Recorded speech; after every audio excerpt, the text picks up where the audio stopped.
नमस्कार, मैं राकेश परमार और आप देख रहे हैं महत्वपूर्ण मुद्दा।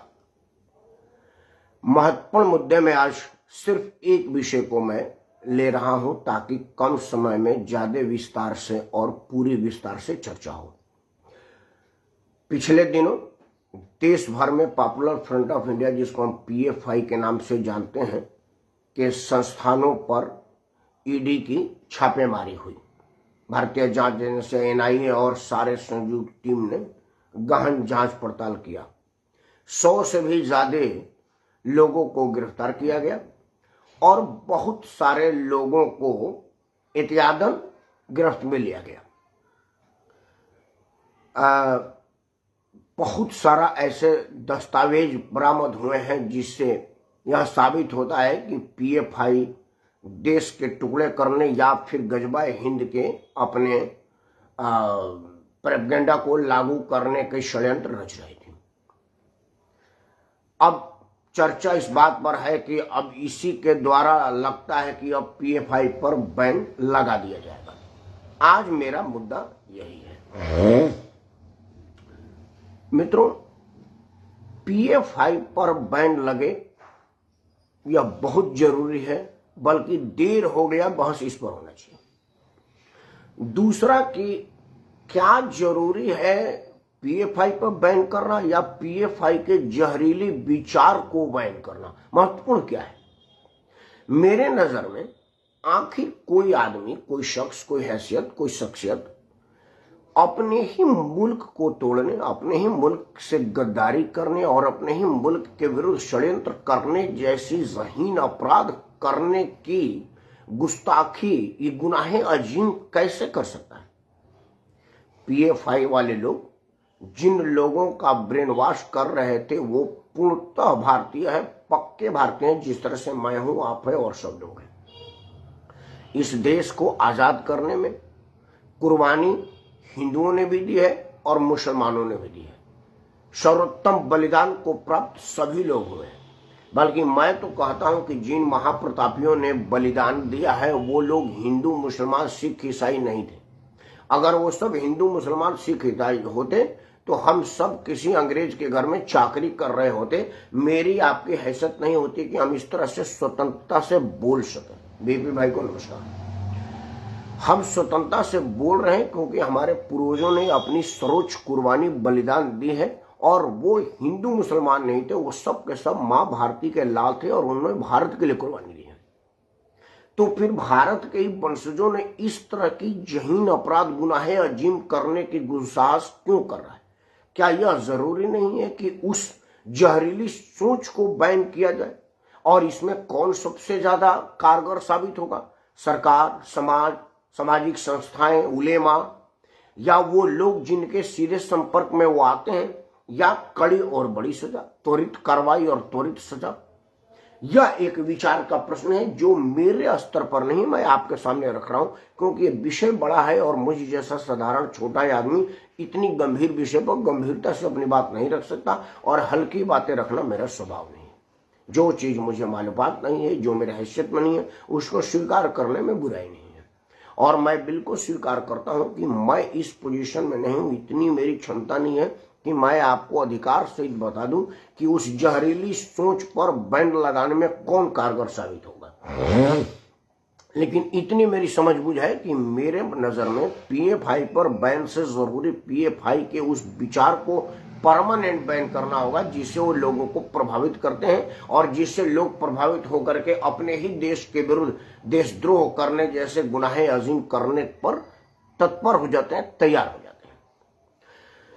मित्रों, अब आते हैं कि सरकारें इतनी समय क्यों लेती हैं? मान लीजिए कि कल पीएफआई बैन हो जाएगा, हो ही जाएगा। अब जितनी सबूत आ गई है अदालतों के पास, उन सबको देख के लग रहा है कि निकट भविष्य से, आज, कल, परसों, 2 दिन, 10 दिन, 5 दिन, साल भर में पीएफआई बैन हो जाएगा, जिस तरह से सिमी बैन हो जाएगा। प्रश्न यही है कि जब सिमी की गतिविधियां बिल्कुल साबित हो गई कि जांच एजेंसियों में कि यह देशद्रोही संस्था है और देश के विरुद्ध षड्यंत्र रचने का काम करती है, उस वक्त जब सिमी पर प्रतिबंध लगाने की बात चल रही थी, तभी जाकर के सिमी वालों को यह आशंका हुआ कि मेरा संगठन बैन होगा, तो उन्होंने कई और संगठन खोल लिया, जिसमें एक PFI भी है, पॉपुलर फ्रंट ऑफ इंडिया भी है। तो जब मैं ही अपना नाम राकेश से बदल करके रहीम रख लिया, तो आदमी तो मैं ही हूं, मेरा फोटो लोगों को पहचान है। भाई कहोगे ना कि भाई कल तू फेसबुक लाइव पर आके कह रहा था कि नमस्कार मैं राकेश परमार और आप देख रहे हैं महत्वपूर्ण मुद्दा, और आज तू कह रहा है कि आदाब जनाब मैं हूं रहमतुल्लाह खां और आप देख रहे हैं महत्वपूर्ण मुद्दा। चेहरा तो यही है ना, कोई प्लास्टिक सर्जरी तो कराया नहीं। तो आपको पूछना पड़ेगा भी आदमी तो वही था, कल राकेश से रहमतुल्लाह क्यों हो गया, और या रहमतुल्लाह से राकेश क्यों हो गया। तो जो सिमी थी वही PFI हुई, तो आपको सिमी के साथ साथ PFI की गतिविधि करने की इजाजत आपने क्यों दी। तब आपको नहीं लगा था कि लोग वही सोच, वही काम, वही फंडिंग करने की व्यवस्था, वही काम करने का तरीका, वही ऑफिस कार्यालय, सब कुछ वही, और जिन लोगों को प्रभावित कर रहा है वो प्रभावित होने वाले लोग भी वही है, तो उसको इतने दिन तक क्यों झेला। यह एक प्रश्न बनता है जो सभी हुकूमतों पर लागू होता है, ना सिर्फ नरेंद्र मोदी पर, मनमोहन सिंह पर और सब लोगों पर। मित्रों, हर बार से यह मांग हो रही थी कि आप PFI पर बैन करिए। सरकार में रहने वाले लोग जब विपक्ष में थे तब भी PFI पर बैन करने की जोर शोर से मांग उठाते थे, लेकिन पिछले 8 साल में उन्होंने PFI को बैन करने की कोई कारगर कदम नहीं उठाया है। ये पहली बार हो रहा है कि कोई लीगल तरीके से उसको बैन करने के लिए तैयारियां जोर शोर पर है और अब बैन हो जाएगा। तो क्या वो इसलिए कि सरकार बेशक किसी की हो, सिस्टम में अभी भी वही घुसे हैं। मैं बात विनम्रता से हाथ जोड़ते हुए अपने विद्वान न्यायाधीशों और न्यायपालिका के लिए कह रहा हूं कि अगर PFI पर बैन लग जाता है तो वो अदालतें उस पर स्टे देंगी, क्योंकि मर्यादा पुरुषोत्तम भगवान राजा राम के मंदिर पर न्यायालय स्टे देने को तैयार हो गई थी। आतंकवादियों की फांसी रुकवाने जैसे जहीन मुकदमा पर अदालत सुनने को तैयार हो गई थी। वो बेशक है कि बाद में उसको रिजेक्ट कर दी।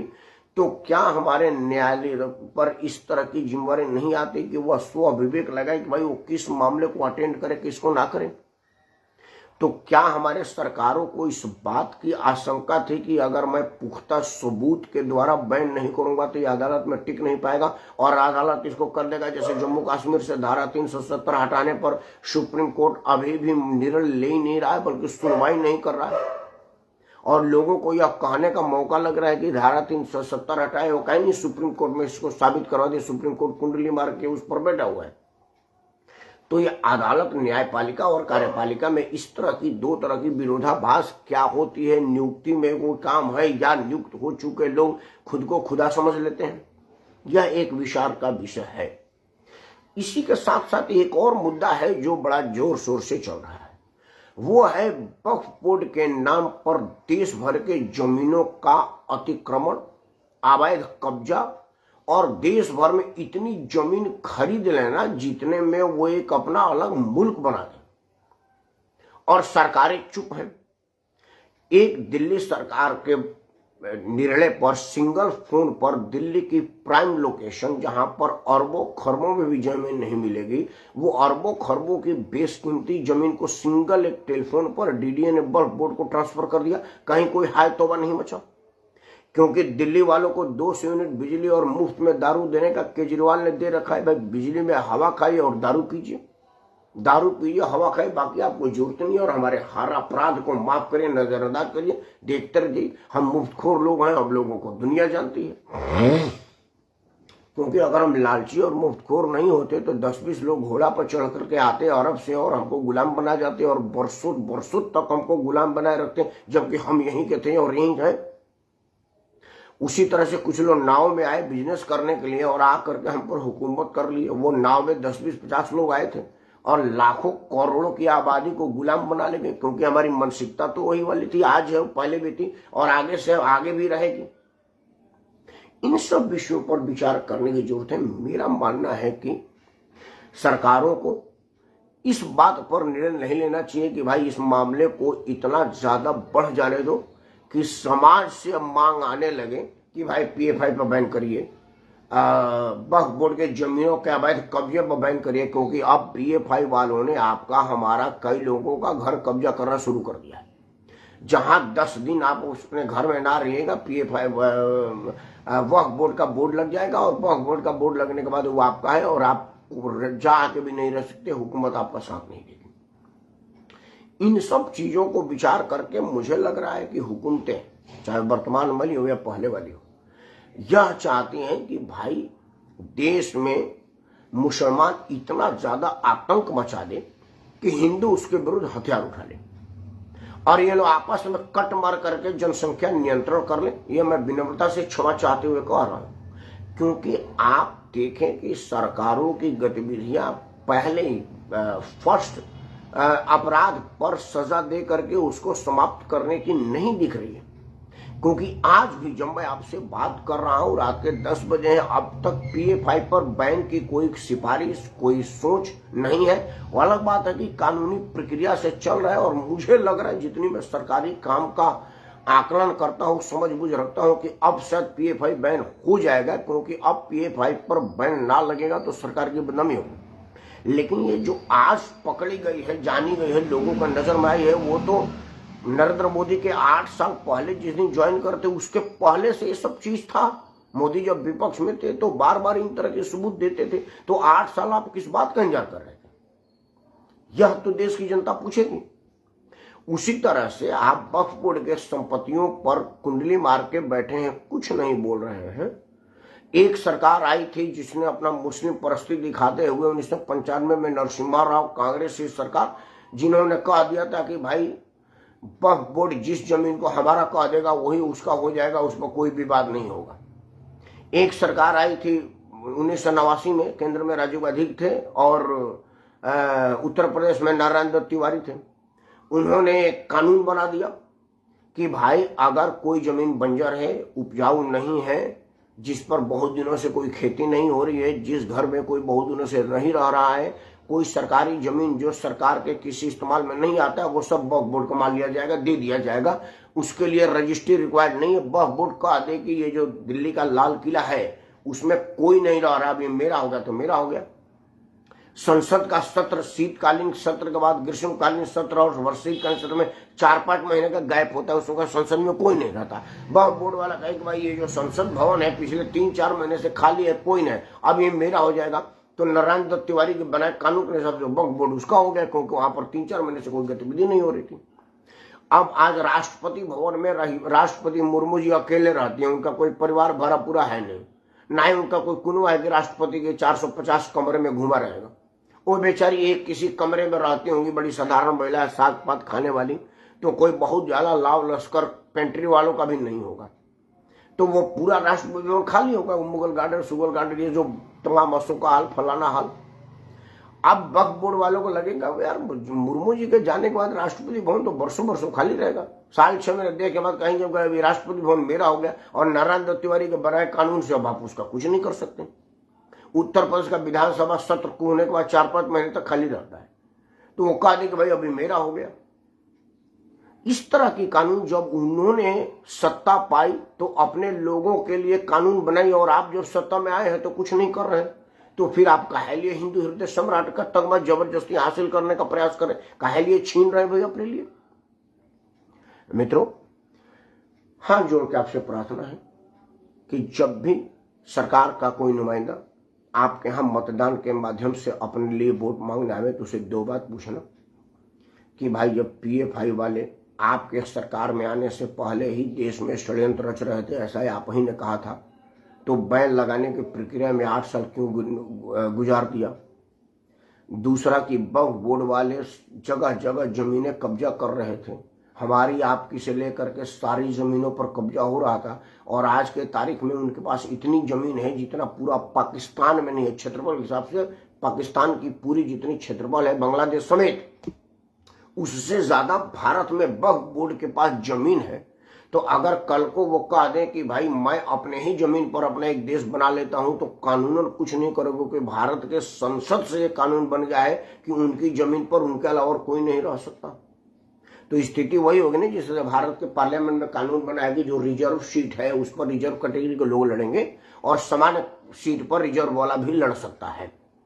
तो वही होगा कि जो वक्फ बोर्ड की जमीन होगी वो तो उनकी है, उस पर तो चर्चा नहीं होगा। बाकी जो जमीन रह जाएगी उसमें हिस्सेदारी मांगेगा कि भाई एक अलग मुस्लिम राष्ट्र मांग रहा हूँ पाकिस्तान की तरफ से, हमको हमारी जमीन में हमारी हिस्सेदारी दे दीजिए।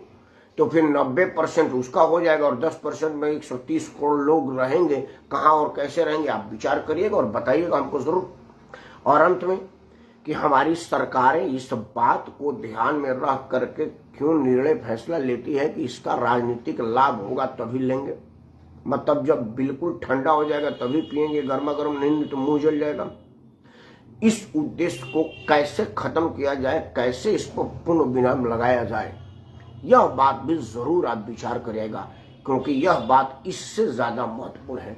बाकी आप समझदार हैं, चीजों को मुझसे बेहतर समझते हैं, इसलिए समझिए कि देश में सरकारें किस तरह से काम करती हैं और इस तरह की जहरीली सोच को खत्म करना ज्यादा जरूरी है या बैन करना। क्योंकि कल सिमी बैन हुई तो पीएफआई चल गया, आज पीएफआई बंद हो गए तो डीएफआई, सीएफआई, पीपीएफआई, केकेएफआई तो कुछ ना कुछ तो नाम रख ही देंगे।